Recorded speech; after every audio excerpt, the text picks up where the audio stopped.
한국인의 이름은 왜 세 글자로 되어 있을까요? 자, 우리나라에서 이름은 또 하나의 사주라고 이야기를 합니다. 사람은 태어나면서부터 사주를 받고 태어나죠.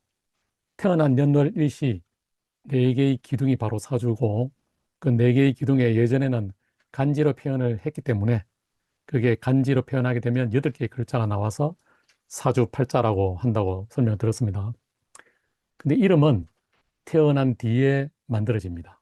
그래서 사주는 타고난 자기의 운명의 구조에 가깝고, 이름은 자기가 살고 있는 사회 속에서 작동하는 어떤 소리의 에너지에 가깝습니다. 이름이 필요한 이유가 함께 모여 살기 때문이죠. 만약에 자연인으로서 혼자 살게 되면은 이름이 필요 없습니다. 불러줄 사람도 없고 자기가 부를 필요도 없기 때문이죠. 이름이라는 것은 그 사람을 특정화시켜서 구별을 해야 될 필요성이 있기 때문에 만들어진 게 이름이니까, 인간은 사회적 동물이다, 이 명제 속에는 반드시 인간에게는 이름이 주어져야 한다는 그런 전제가 붙게 마련인 겁니다. 그것이 바로 사회 속 동물로서의 인간이기 때문에 그렇습니다. 자, 우리 이순신 장군님 이름을 가지고 한번 설명을 해볼게요.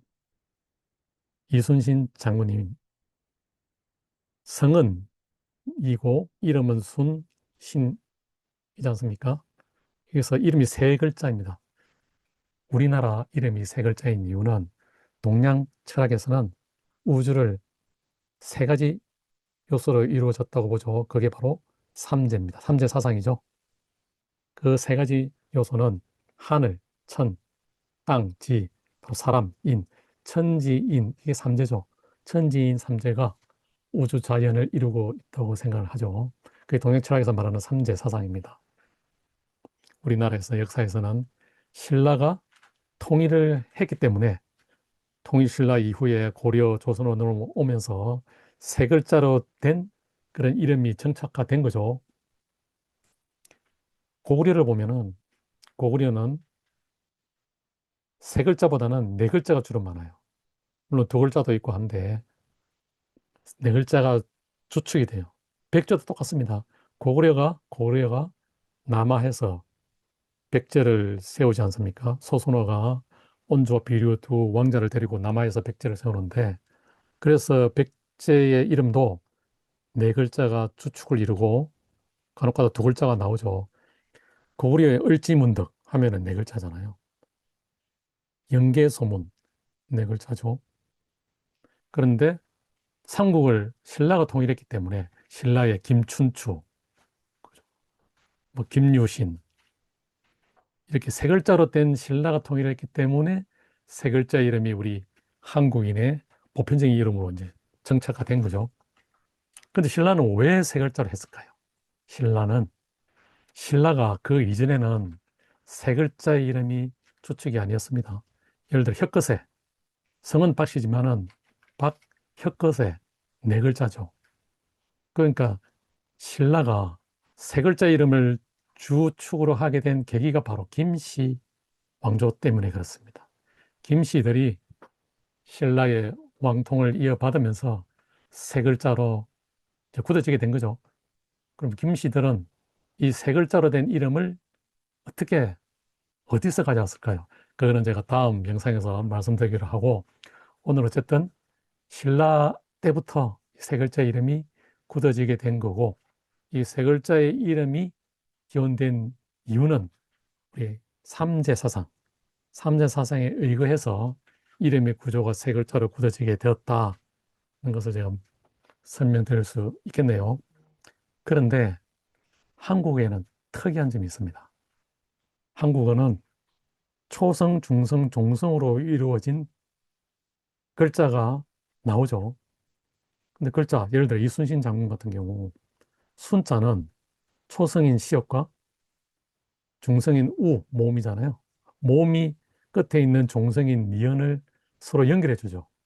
그러니까 모음이 가운데서 초성과 종성을 연결해 줍니다. 이렇게 연결해 주는 중성이 굉장히 중요한 역할을 하죠. 초성은 하늘로부터 부여받은 천의 그런 자리라면은, 종성은 땅을 상징하는 지의 자리입니다.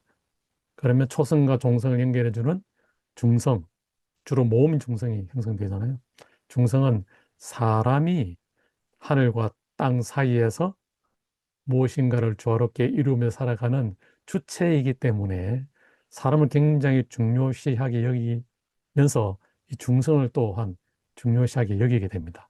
우리나라 글자는 초성, 중성, 종성을 해서 이것도 글자 하나에도 삼재사상에 의해서 이렇게 구조가 이루어진 겁니다. 그리고 이게 확장이 돼서 이름에도 똑같이, 물론 이시 같은 경우 종성은 없지만 이런 원칙에 의해서 삼재사상에 그대로 적용을 해서 성은 천, 그리고 마지막 이름의 글자는 지, 가운데 순자 같이 가운데 이름은 인. 그래서 성과 마지막 글자 이 사이에서 인간이, 천지 사이에서 인간이 조화로운 삶을 영위하면서 삶을 이제 이끌어 만들어 나간다는 그런 의미에서 가운데 이름인 글자를 굉장히 중요시하게 여기고, 성은 하늘의 기운이다. 성은 바꿀 수가 없죠. 자기가 태어난 가문에서 부여받는 거기 때문에. 그런데 이 성이 운명의 출발점이 된다. 왜? 우리가 어떤 가문에서 태어났냐에 따라서 그 사람의 처음 타고난 운세의 반 이상을 그냥 먹고 들어가잖아요. 예를 들어서 재벌로 태어났으면은 그 성을 가진 그 사람은 그 재벌의 그 가문의 출발을 시작하는 거죠. 그 가문으로부터. 근데 재벌이 아닌 사람들은, 그냥 일반 사람들은 자기 성씨, 자기 가문의 운명의 출발점을 시작하는 거죠. 그래서 성은 바꿀 수도 없고, 그게 하늘로부터, 조상이란 것은 바로 하늘로부터 이루어진 인간의 흐름을 받는 것이기 때문에 이 성은 하늘의 기운. 이런 끝자는 땅의 기운으로 봅니다. 우리가 하늘로부터 받은 기운이 땅에서 뿌리 내려서 살아가는 그런 모습을 이름 마지막 글자가 보여준다는 거죠. 그런데 이름 가운데인 글자, 이게 바로 사람의 기운입니다. 하늘과 땅을 연결하는 바로 나의 가장 중요한 에너지죠. 한국인의 이름이 왜 세 글자이냐? 한국인의 이름은 신라 시대 때부터 기운이 됐는데, 신라 사람들은 왜 그럼 세 글자로 이루어졌냐는 다음에 제가 설명드리고, 그 이후에 세 글자로 이루어진 그 신라 때부터 만들어진 세 글자의 구조의 이름이 오늘날 한국인의 대세의 주축으로 자리 잡았다.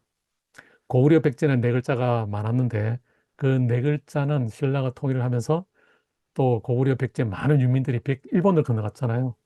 그러면서 일본의 이름 글자는 고구려 백제의 영향으로, 물론 영향이 100%라고 할 수는 없지만 그래도 그 영향에 의해서 네 글자의 이름으로 많이 형성이 되죠.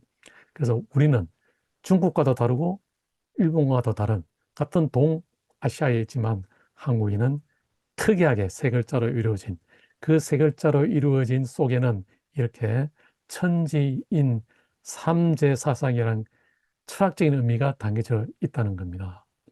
그래서 우리가 이름을 부를 때 그냥 단순하게 야, 이순신 하고 함부로 부르지 않아야 되겠죠. 그래서 조선시대는 이름을 굉장히 귀하게 여겼고, 그게 우주에 큰 철학이 담겨 있기 때문에 이름에 그렇게 귀하게 여긴 겁니다. 그래서 이름을 별도로 두고 모습을 했어요.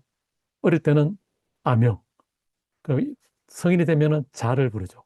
그리고 나이가 들면 호를 부릅니다. 그만큼 이름을 굉장히 귀하게 여긴 거죠. 그 귀하게 여긴 것은 조상, 부모님이 물려줘서 귀하다는 것보다도 훨씬 더 고차원적인 의미가 들어가 있는 겁니다. 즉, 우주 자연의 가장 기본적인 삼요소, 천지인이라는 삼재 사상, 삼재 철학에 의해서 이름이 만들어졌기 때문에 이름을 굉장히 귀하게 여겼던 거죠. 우리가 오늘날 이름을 뭐 너무 좀 가볍게 여기거나 또 이름을 대충대충 뭐 부르는 그런 경향도 있는데, 사실은 이런 철학이 들어가 있는 우리의 그 이름의 세 글자 의미를 생각해 본다면은 그렇게 절대로 이름을 가볍게 여겨서는 안 되는 겁니다. 자, 오늘은 이름 세 글자에 들어가 있는 그 기원을 한번 알아보았는데요. 한국인의 이름이 왜 세 글자로 구성이 되었나? 한국인은 삼재 사상에 의해서 이름이 만들어졌기 때문에 세 글자로 구성이 되었다는 것입니다. 자, 오늘은 여기까지만 하고 또 다음 시간에 또 재밌는 내용으로 찾아뵙도록 하겠습니다. 감사합니다.